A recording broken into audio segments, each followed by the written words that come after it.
My critical issue is, can school improvement efforts alone narrow the racial ethnical achievement gap? And my position is no. There are many other factors, home and community, which contribute to this long-standing issue. Some of these other factors include boundary lines.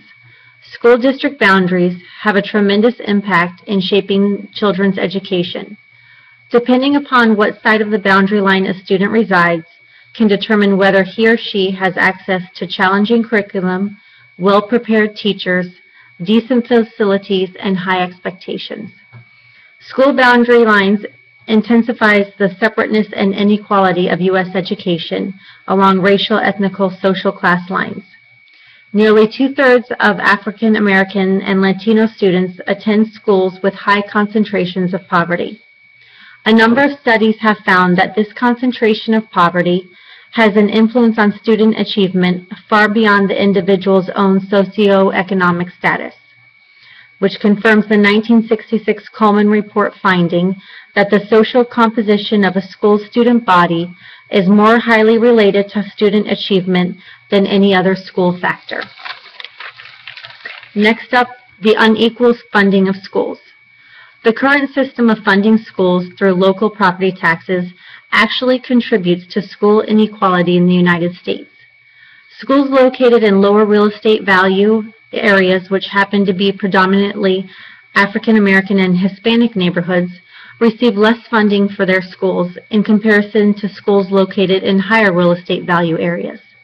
This system contributes to the racial achievement gap because less funded schools are more likely to have fewer extracurricular activities, old, out-of-date textbooks and materials, poorly maintained facilities, and a lower quality of teacher. Next, limited early learning opportunity factors.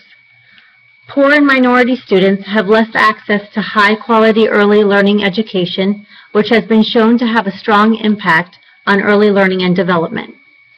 Nobel Prize-winning economist James Heckman notes, compared to 50 years ago, a greater fraction of American children is being born into disadvantaged families where investments in children are smaller than in advantaged families. Although enrollment in pre-K programs has been growing in recent years, low-income children continue to participate in our early childhood programs at much lower rates than children from high-income families. Lower investments in early education negatively affect later school success. An estimated 30 to 40% of children enter kindergarten without the social and emotional skills and language experiences needed to be successful early on in school.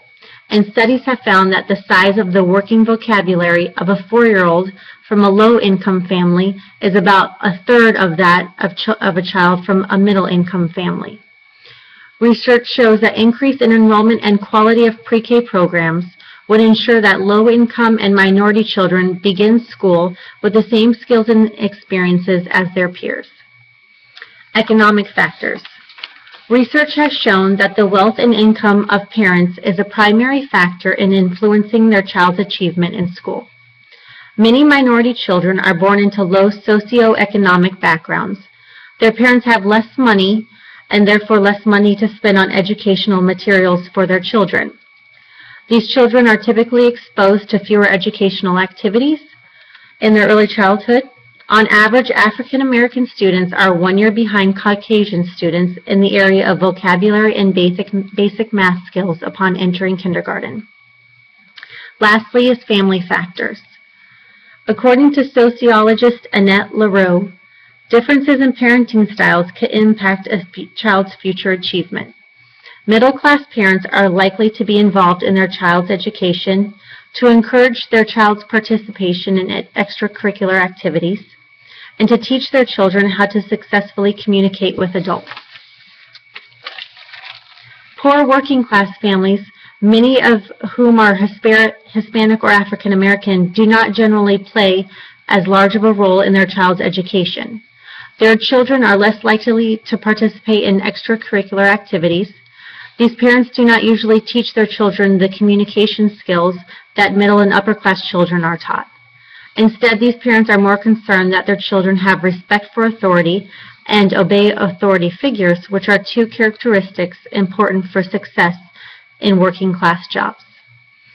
In order to narrow the racial ethnical achievement gap in schools, there are several improvements which need to be made outside of the school walls. And these improvements include educating parents, restructuring school funding policies, providing early, high-quality childhood education to all, and offering additional resources to low-income families.